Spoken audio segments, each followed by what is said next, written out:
Assalamualaikum everyone. This is Ayub. I'm back with another episode of Premiere Pro Introduction for Extreme Commerce. आज हम discuss करेंगे कि जो अभी टाइमलाइन होती है उसमें आप अपना मेन एडिट कैसे बिठा सकते हैं और उसके साथ साथ हम इसके डिफरेंट टूल्स यहाँ पे जो आ रहे हैं वो डिस्कस करेंगे। मैं आपको थोड़ा सीक्वेंसेस के बारे में और बताऊंगा कि आप सीक्वेंस किस तरह ऐड कर सकते हैं इसके अंदर, और ये जो ट्रैक्स आपको नज़र आ रहे हैं इनका मकसद क्या है। तो जैसे मैंने आपको बताया था लास्ट वीडियो में कि आप जब कभी भी आप पास कोई भी फुटेज आती है, आप उसको यहाँ जो सोर्स पॉइंट है उसमें डाल के क्लीन कर लेते हैं और उसके बाद अपनी टाइमलाइन में लेके आते हैं। टाइमलाइन जो आपको नज़र आ रही है इसके अंदर हम सीक्वेंसेस बनाते हैं। सीक्वेंसेस के ज़रिए ही आप एक प्रोजेक्ट एक्सपोर्ट करते हैं।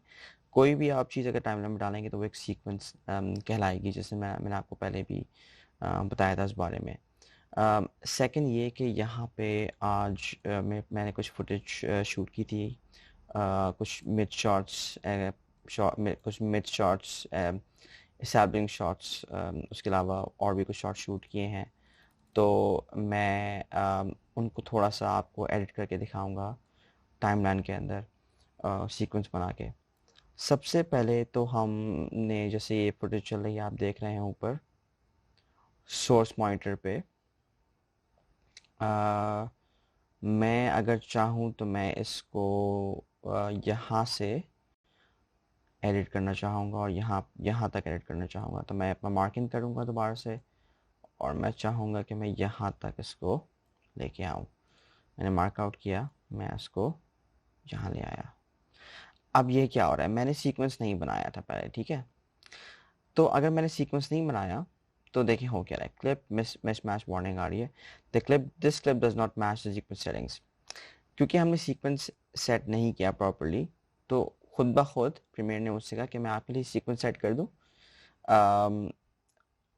तो मैं, अगर ये आपने ऑलवेज, आप ये भी कर सकते हैं कि आपसे कहा नहीं जी नहीं करें आप सीक्वेंस सेट, क्लिप जो है वो मैं खुद सेट कर लूँगा उसकी सीक्वेंस सेटिंग्स। अभी तो मैं चेंज कर देता हूँ यहाँ से। तो देखिए मेरी क्लिप आराम से मेरे टाइमलाइन में आ गई, सीक्वेंस आ गया। अच्छा, मैं थोड़ा आपको पहले टाइमलाइन के बारे में बताता हूँ कि टाइमलाइन में जगहें, थोड़ा सा टाइमलाइन है क्या। टाइमलाइन के अंदर हमारे पास ये एक टाइम कोड चल रहा है, इस पर टाइम आ रहा है, कौन सा टाइम है हमारे पास यहाँ पे। उसके अलावा हमारे पास यहाँ पे ट्रैक्स आ रहे हैं, V1, B2, B3, A1, A2, A3। अब ये ट्रैक्स क्यों हैं? बेसिकली जब आप एडिट करते हैं तो कभी कभी आप या तो एक ट्रैक पे एडिट कर लेते हैं, लेकिन मोस्टली क्या होता है कि आप डिफरेंट ट्रैक्स पे एडिट करते हैं। कोई फुटेज आपने यहाँ इस ट्रैक पे डाली, अगर वो कट हो रही है तो वो ऊपर ट्रैक पे आ सकती है या उससे भी ऊपर ट्रैक पे आ सकती है। तो बाय डिफ़ॉल्ट यहाँ पे प्रीमियर प्रो ने 3 ट्रैक्स बना दिए हैं ऑलरेडी वीडियो के, और 3 ट्रैक्स बना दिए ऑडियो के। ऑडियो के तीन ट्रैक्स का मतलब ये है कि यहाँ पे डायलॉग आ गया आपका पहले ट्रैक में, दूसरे ट्रैक में आप का कोई भी जो ऑलरेडी वीडियो के अंदर कोई भी ऑडियो है वो आ गई। जैसे आप ये देख रहे हैं कि मैं इसको बड़ा करता हूँ, इसके अंदर यहाँ पे ये ऑडियो चल रही है। जैसे कि आप देख सकते हैं ये ऑडियो का पूरा सेक्शन है यहाँ पे। इसके अलावा अगर मैं नीचे आऊँ तो हमारे पास एक और ऑडियो का ट्रैक आ रहा है। वो ट्रैक होता है आपका म्यूज़िक के लिए, अगर कोई आपने म्यूज़िक डालना है किसी वीडियो में। अगर आप चाहें तो आप अपने खुद ट्रैक्स बना सकते हैं। अगर आपने कुछ और डालना है, आपको कुछ और ऐड करना है, तो आप यहाँ पे राइट क्लिक करेंगे और ऐड ट्रैक कर देंगे। अगर आप वीडियो पे करेंगे तो एक वीडियो का ट्रैक बन जाएगा। देखें यहाँ पे बन गया। मैं इसको Ctrl+G करता हूँ। और अगर आप ऑडियो पे करेंगे यहाँ पे, तो ये ऑडियो का ट्रैक बन गया। तो आप अपने खुद ट्रैक्स ऐड कर सकते हैं अगर आपके पास फुटेज ज़्यादा है या अगर आपके पास म्यूज़िक ज़्यादा है। इसके अलावा अगर मैं आगे देखूं तो ये मैंने क्लिप, जैसे मैं अपनी टाइमलाइन में लेके आया हूँ, मैं इससे पहले आपको थोड़ी सीक्वेंस सेटिंग्स पे लेके जाऊंगा। सीक्वेंस सेटिंग्स आएंगी हमारे पास यहाँ से, न्यू सीक्वेंस। अच्छा, अब ये क्या है, या तो आप खुद अपनी सीक्वेंस बनाएं और फिर फुटेज डालें उसके अंदर, उस सीक्वेंस के अंदर, यानी कि जो टाइमलाइन में जो भी चीज़ आएगी वो एक सीक्वेंस के अंदर सीक्वेंस कहलाएगी। तो मैं जो मेरी जो फुटेज है आप देख रहे हैं वो 25 फ्रेम पर सेकंड शूट हुई हुई है, 1920 बाई 1080p। ये मैं आपको बताता हूँ, ये सेटिंग्स आ रही हैं मेरे पास फुटेज की। अगर आप अपना माउस कर्सर उस पर हवर करेंगे 25 फ्रेम्स पे, तो आपको क्लिप का नाम भी आ रहा है, यहाँ पे आपको दिख रहा है कि मूवी का फॉर्मेट क्या है, 1920 बाई 1080p उसका फॉर्मेट है, यानी कि वो हाई डेफिनेशन वीडियो है। उसकी लेंथ आ रही है 8 मिनट 21 सेकंड, 8 सेकंड की ये क्लिप है, इसके साथ उसका फ्रेम रेट आ रहा है, उसकी ऑडियो डिटेल्स भी आ रही हैं उसके साथ साथ। तो अगर ये सीक्वेंस और ये चीज़ मैच नहीं होगी, आपने अगर सीक्वेंस नहीं बनाया हुआ होगा, तो वो कहेगा यार, तो प्रीमियर क्या कहेगा, प्रीमियर कहेगा भाई आपने पहले सीक्वेंस बनाना है। तो मैं अगर इसको डिलीट करता हूँ यहाँ से क्लिप को, मैं न्यू जाता हूँ, और मैं न्यू सीक्वेंस बनाता हूँ, यहाँ पे मैं बनाता हूँ 1920 बाई 1080p HDV, ओके किया। अब ये न्यू सीक्वेंस बन गया। यहाँ पे एक लेसन 1 का सीक्वेंस पुराना बना हुआ था, अभी मैंने नया सीक्वेंस बना लिया। अब क्या होगा, अब देखें, मैंने अगर यहाँ पे ये क्लिप उठा के डालूंगा, तो फिर वो पूछा this clip does not match the sequence settings, change sequence to match the clip settings. अब क्या होगा, मैं आपसे कहूँगा हाँ भाई अब आप चेंज कर लें सेटिंग्स, क्लिप दोबारा से मेरे पास आ गई।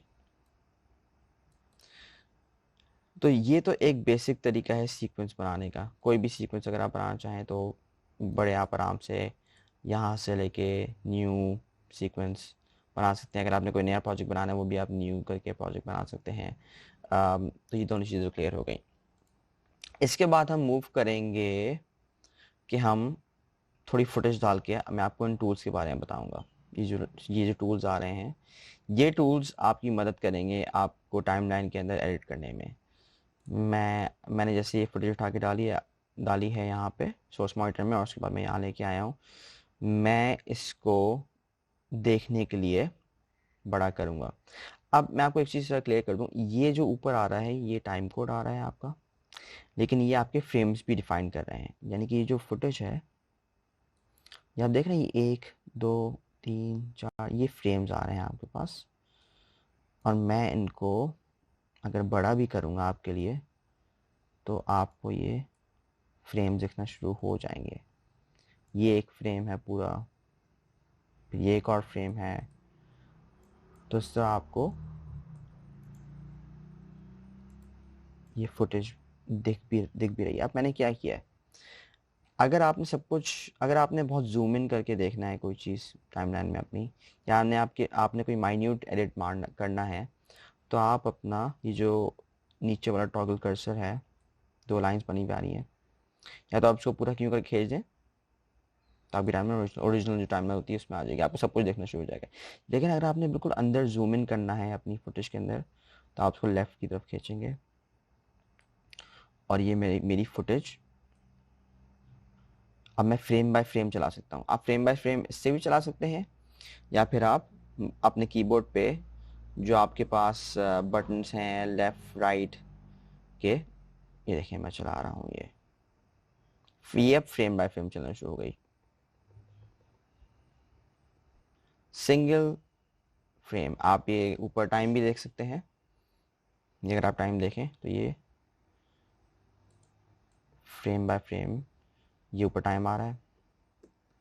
फ्रेम बाय फ्रेम मैं इसमें एडिट कर सकता हूँ।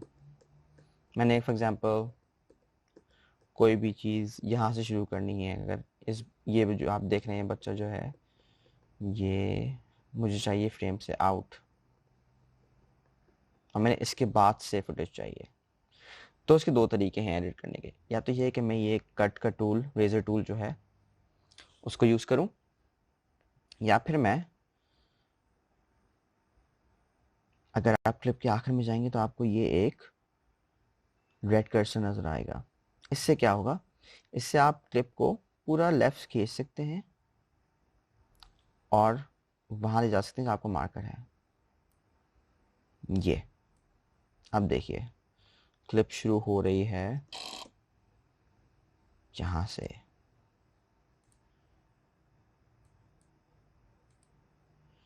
ये हुई क्लिप शुरू बच्चे के जाने के बाद से। ये देखिए स्मूथली प्ले हो रही है। तो एक तो तरीका ये है, मैं इस क्लिप वापस ले आता हूँ। आप इसको वापस भी ला सकते हैं क्योंकि एक क्लिप मैंने पूरी इंपोर्ट कर दी है। प्रीमियर प्रो आपको ऑप्शन देता है कि आप क्लिप चाहे छोटी सी इंपोर्ट करें, आप उसकी बाकी जो क्लिप है उसको भी आप यूं करके लेफ़्ट या राइट करके वापस ला सकते हैं। तो मैं क्लिप को वापस ले आता हूँ। मैं आपको एक और तरीका बताता हूँ उसको यहाँ पे कट लगाने का। यानी कि मैंने लेफ़्ट पे जो आपको बच्चा देख रहा है इसके जाने इस यहाँ पे कट लगाना है। जैसे ही वो गया है बिल्कुल माइन्यूट कट मैं लगाऊंगा।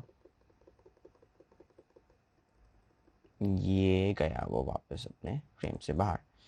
तो मैंने इरेजर टूल यूज़ किया और मैं ये जो मेरा कर्सर आ रहा है, मार्कर आ रहा है, मैंने इस पर कट लगा दिया। आप देखें हुआ क्या, क्लिप्स डिवाइड हो गई दो हिस्सों में। अच्छा, यहाँ पे एक और चीज़ समझने वाली है। अब आप देख रहे हैं ये वीडियो क्लिप है, इसके नीचे जो ऑडियो क्लिप है। अगर आप मैंने ऑडियो वीडियो साथ इंपोर्ट किया है तो ये दोनों चीज़ें साथ साथ मूव होंगी। मैं इसको चला, ये देखें ऑडियो भी वीडियो के साथ साथ मूव होगी। जहाँ वीडियो जाएगी वहाँ ऑडियो जाएगी ऑटोमेटिकली। लेकिन अगर मुझे ऑडियो और वीडियो में जो इस वक्त एक ग्लू लगी हुई है एक तरह से, उसको हटाना है तो मैं इस पर राइट क्लिक करूँगा और मैं इसको अनलिंक कर दूँगा। अब इससे क्या होगा, अब मैं वीडियो को अगर मैंने मूव करना है कहीं भी टाइमलाइन में तो वो मैं एक सेकेंड, मैंने इसको अनलिंक किया, मैं इसको बड़े आराम से कर सकता हूँ। अब देखिए ऑडियो मूव नहीं होगी, ऑडियो अपनी जगह पे रही, वीडियो को मैं आराम से मूव कर सकता हूँ। कभी कभी आपको ऑडियो नहीं चाहिए होती किसी भी क्लिप में, सिर्फ आपको वीडियो से एडिट करना होता है, तो आप वो भी कर सकते हैं। अच्छा, एक और तरीका मैं आपको बताता हूँ कि आपने अगर सिर्फ ऑडियो लेके अब सिर्फ वीडियो लेके आनी है यहाँ पे, तो यहाँ पे सोर्स मॉनिटर के अंदर आप पास ये दो चीज़ें आ रही हैं, ड्रैग वीडियो ऑनली है और ड्रैग ऑडियो ऑनली है। आप अगर इसको यहाँ से मैं ड्रैग करूँगा तो सिर्फ देखें वीडियो आ रही है यहाँ पे, ऑडियो का ट्रैक नीचे नहीं आ रहा क्योंकि मैंने उस पर सेलेक्ट किया हुआ है ड्रैग वीडियो ऑनली। क्लिक किया, उठाने की कोशिश की तो देखिए टाइमलाइन में सिर्फ वीडियो आ रही है। तो आप ये भी कर सकते हैं अगर आपने सिर्फ वीडियो टाइमलाइन में लेके आनी है अपने सीक्वेंस के अंदर। अगर मैंने कोई भी चीज़ यहाँ पे कोई भी वीडियो, जैसे मैंने ये चलानी है और मैंने इसके ऊपर किसी के ऊपर टेक्स्ट लगाना है फॉर एग्जांपल, और मुझे उसके नीचे की क्लिप डिसेबल करनी है, तो मैं इसको यहाँ से सेलेक्ट करूँगा, एक और कट लगाऊंगा और इस क्लिप को, सिर्फ इस हिस्से को राइट क्लिक करके इनेबल का चेक डिसेबल कर दूँ। अब क्या हुआ, अब वो टाइमलाइन में वो क्लिप, वो जगह खाली हो गई। अब मैं यहाँ पे कोई भी चीज़ डाल सकता हूँ। अगर मुझे फॉर एग्जांपल, अगर मुझे, ये आप जब करते हैं जब आपको कोई तस्वीर डालनी होती है ये, या जब आपने कोई टेक्स्ट डालना है तो, और आपको नीचे वाली क्लिप नहीं चाहिए, आपको उसके ऊपर चाहिए, ब्लैक स्क्रीन पे चाहिए, तो आप कट करें उस फुटेज को, जितना भी हिस्सा आपने कट करना है, राइट क्लिक करें। अगर इनेबल हुआ है, अभी देखिए अभी इनेबल हुआ है, अभी क्लिप आ रही है। अब मैंने कहा यार मैंने यहाँ पे टाइटल डालना है वीडियो का, कुछ भी टाइटल हो सकता है कि 1 2 3 या कुछ भी। मैं आपको बताऊंगा आगे टाइटल्स और वो सब किस तरह डलते हैं, लेकिन अभी सिर्फ टाइमलाइन के अंदर देखिए क्या हो रहा है। तो यहाँ पे राइट क्लिक किया मैंने और मैंने इसको इनेबल से चेक हटा दिया। अब क्या हुआ कि मेरे पास वीडियो क्लिप में सब ब्लैक हो गया। तो यहाँ पे मैं टेक्स्ट डाल दूंगा, मैं तस्वीर डाल दूंगा, मुझे जो भी कुछ डालना है वो आ सकता है। चलिए, तो अब हम आगे बढ़ते हैं, हम इसको इनेबल वापस कर देते हैं। मैं आपको एक बेसिक एडिट बनाना सिखाता हूँ। मैं इसको सारे को डिलीट करता हूँ कि आप बेसिक एडिट किस तरह बना सकते हैं। अब ये मुझे एक अच्छा शॉट लग रहा है, सैल्विंग शॉट है, इसको मैं यहाँ टाइमलाइन में लेके आता हूँ। ऑडियो भी साथ आ गई। ये जो आप एम बटन देख रहे हैं, इससे आप ट्रैक को म्यूट कर सकते हैं। मैंने भी ऑडियो म्यूट की हुई है इस वीडियो के लिए। इसकी जो अपनी ऑडियो है, अब देखिए वो प्ले होगी, यहाँ पे प्ले होना शुरू हो गई है। यहाँ पे अगर मुझे एडिट के दौरान उसकी ऑडियो नहीं चाहिए, मुझे सुनानी नहीं देनी कि मुझे नहीं सुनना हो क्या ऑडियो आ रही है, तो मैं म्यूट दबा दूंगा, तो ट्रैक म्यूट हो गया। अब आप प्ले करेंगे तो ऑडियो प्ले नहीं होगी। अब आप अगर इससे एक्सपोर्ट करेंगे तो भी आपकी ऑडियो एक्सपोर्ट नहीं होगी, क्योंकि आपने ट्रैक ही म्यूट कर दिया है। तो ये आप जब यूज़ करते हैं, जब आपने यहाँ पे म्यूज़िक बिठाना है, फॉर एग्जाम्पल कोई भी आपने म्यूज़िक बिठाना है, तो आपको अगर ये ट्रैक म्यूट करना है तो आप यहाँ एम दबा के इसको म्यूट कर सकते हैं। अब हम थोड़ा सा आगे बढ़ते हैं। मैं यहाँ पे आपको एक बेसिक एडिट बनाना सिखाऊंगा। ये मेरी पहली फुटेज आ गई, मैंने इसका थोड़ा सा हिस्सा लिया है यहाँ पे। मैं सोर्स मॉड में देखता हूँ मेरे पास और फुटेज कौन सी है। मैं यहाँ पे यहाँ से लेके यहाँ तक एक फुटेज देना चाहता हूँ सीक्वेंस में। यहाँ से लाके मैंने इंपोर्ट किया, मैंने यहाँ डाल दिया। अब आप देखिए कि मेरे पास दो क्लिप्स आ गई। एक ये वाइट शॉट आ रहा है, उसके बाद एक मिड शॉट आ रहा है। मिड शॉट भी कह सकते हैं आप, थोड़ा सैल्विंग शॉट भी कह सकते हैं। ये सैल्विशिंग आ गया, थोड़ा सा मिड वाइड आ गया इस फैमिली का। अब हमने, आपको याद है कि हमने यहाँ पे जो बच्चा था उसको हमने फ्रेम से आउट किया था। एक चीज़ आप एडिटिंग में याद रखेंगे, जब भी आप एडिट करेंगे तो आप मूवमेंट का ख्याल रखेंगे। यानी कि आप जब भी कट लगाएंगे कोई भी, तो मेक श्योर करें इसमें कोई मूवमेंट आ रही हो। अगर इसमें देखिए, इसमें मूवमेंट आ रही है इस एडिट में, ये देखिए। अगर यही चीज़ मैं यहाँ से शुरू करूँ, ये एडिट, और मैं इसको साथ दोबारा स्नैप करता हूँ, एक सेकेंड, तो उसमें मुझे इतना मज़ा नहीं आएगा एडिट में। ये देखिए, स्टैटिक अगर है वो तो इतना मज़ा नहीं आएगा। लेकिन अगर मैं वापस से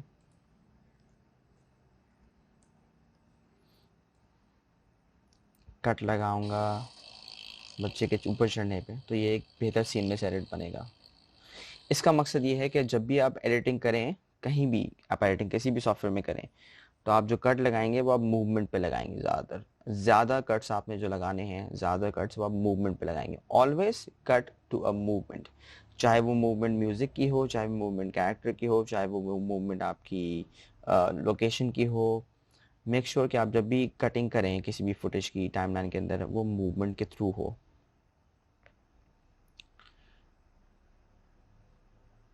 तो ये तो मैंने आपको एक कट लगाना बताया है। इसके अलावा आपके पास यहाँ पे ऑप्शंस बहुत सारे हैं।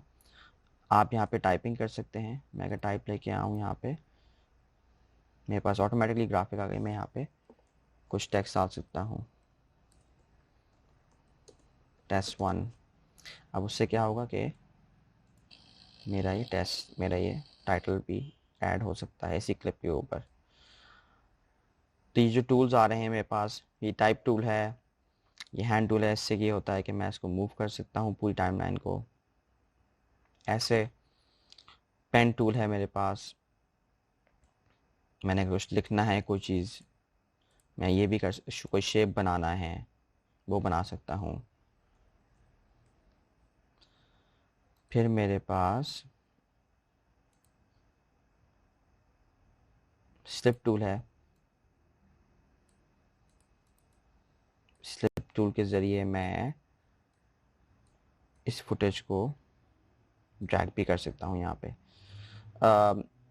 स्लिप टूल के बाद मेरे पास रेजर टूल है, मेरे पास रिपल एडिट है। अच्छा, रिपल एडिट क्या होता है इसको समझ लेते हैं। दोबारा हम इसको कर्सर पे करेंगे।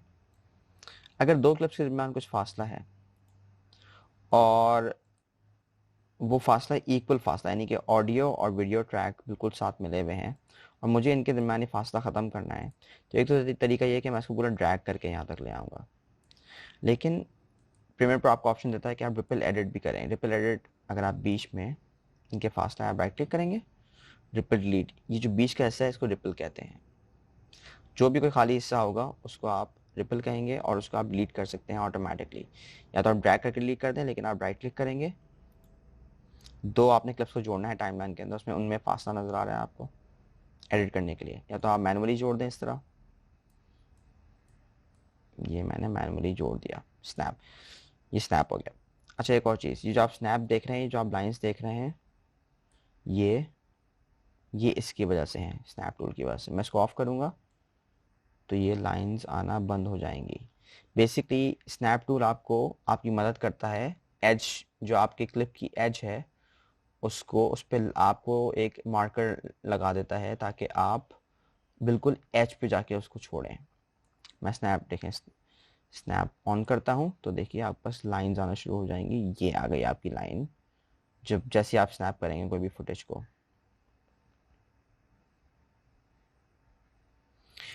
चलिए जी, ये तो स्नैप टूल हो गया। हमने कट टूल, हमने रेजर टूल के बारे में डिस्कस किया, हमने रिपल एडिट टूल डिस्कस किया। रिपल एडिट से ये होता है कि आप राइट क्लिक करें और रिपल डिलीट करें तो ऑटोमेटिकली फुटेज के दरमियान जो फासला था वो ख़त्म हो गया और एक सीमलेस मुझे कट मिल सकता है इन दोनों फुटेज के दरमियान।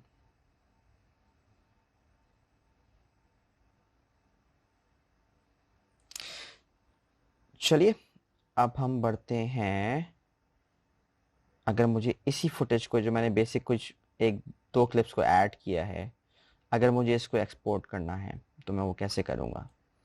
ये बहुत बेसिक सी मैंने आपको एक दो क्लिप्स को जोड़ा है, लेकिन अगर मुझे बस ये मुझे फाइनल करनी है तो मैं उसको इस तरह करूँगा कि मैं जाऊँगा फाइल में, एक्सपोर्ट, मीडिया। मैं मीडिया खोलूँगा तो आप देख रहे हैं हो क्या रहा है, आपके पास एक्सपोर्ट सेटिंग्स आ गई, आपके पास आउटपुट आ गया, स्केलिंग आपके पास आई हुई है। स्केलिंग स्केल टू फिट हो रहा है, यानी कि जो मेरा फ्रेम साइज़ है उसके थ्रू उसी के मुताबिक मेरी फुटेज स्केल हुई हुई है, मुझे सही लग रही है। मैं यहाँ पे फुटेज मॉनिटर कर सकता हूँ, जो मैं फुटेज एक्सपोर्ट कर रहा हूँ वो मैं यहाँ देख भी सकता हूँ, आप जैसे देख रहे हैं। यूजुअली यहाँ पे आपके पास बहुत सारे ऑप्शंस आ रहे होते हैं, लेकिन एक तो ये कि आप इसको मैच सीक्वेंस सेटिंग्स कर सकते हैं यहाँ पे, तो ऑटोमेटिकली ये है, आप ऑटोमेटिक सेटिंग से आपको एक फाइल निकाल देगा। लेकिन ये क्योंकि हाई डेफिनेशन एक्सपोर्ट है, मैं इसको H.264 कोडेक में एक्सपोर्ट करूँगा। अच्छा यहाँ पे क्या हो रहा है, यार मेरे पास बहुत सारे डिफरेंट कोडेक्स आ रहे हैं। कोडेक्स बेसिकली फॉर्मेट होता है जो वीडियो फॉर्मेट होता है, जिस भी वीडियो फॉर्मेट में आपने एक्सपोर्ट करना है। यूजुअली आप H.264 यूज़ करते हैं या MPEG 2 यूज़ करते हैं, MPEG 4 यूज़ करते हैं, क्विक टाइम यूज़ करते हैं, मैं AVI भी यूज़ करते हैं। हाई क्वालिटी अगर आपने एक्सपोर्ट निकालना है तो वो H.264 से निकलेगा। मैंने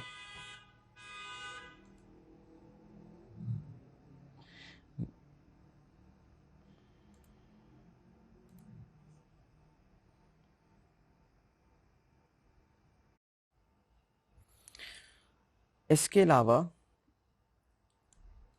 आप यहाँ पे मैच सोर्स भी कर सकते हैं, जो आपकी सोर्स की जो आपकी वीडियो सोर्स है उसी सोर्स से आप एक्सपोर्ट उसका प्रीसेट लेके आप उसको भी एक्सपोर्ट कर सकते हैं। अगर आपने यूट्यूब के लिए एक्सपोर्ट करना है, यहाँ पे प्रीमियर प्रो आपको यूट्यूब 1080p, यूट्यूब 720p का ऑप्शन भी देता है। आपके पास यहाँ पे काफ़ी ऑप्शन आ रहे हैं, फेसबुक का ऑप्शन भी आ रहा है, अगर आपने सोशल मीडिया के लिए वीडियो एक्सपोर्ट करनी है वो भी आ रहा है, 4K आपने एक्सपोर्ट करना है वो भी आ रहा है। तो यानी कि आप या तो मैच सोर्स कर दें तो वो जो क्लिप का सोर्स है उसी हाई फॉर्मेट में आपको एक्सपोर्ट फुटेज हो जाएगी, और यहाँ आप पैसे एक्सपोर्ट करेंगे तो कुछ टाइम में, ये तो बहुत छोटा सा क्लिप है जो मैं एक्सपोर्ट कर रहा हूँ आपके लिए, कुछ टाइम लेके वो एक्सपोर्ट कर देगा। वो भी हम देखेंगे वो एक्सपोर्ट्स ने कहाँ किया है और आप ये चेंज कैसे कर सकते हैं जहाँ उसकी लोकेशन एक्सपोर्ट की। उसने सीक्वेंस नंबर 2 जो मैंने बनाया था उसने एक्सपोर्ट कर दिया। दोबारा हम जाते हैं एक्सपोर्ट में, यहाँ पे आप आउटपुट नेम देख रहे हैं, इसको मैं क्लिक करूँगा तो आप ये फाइल कहीं और भी एक्सपोर्ट कर सकते हैं।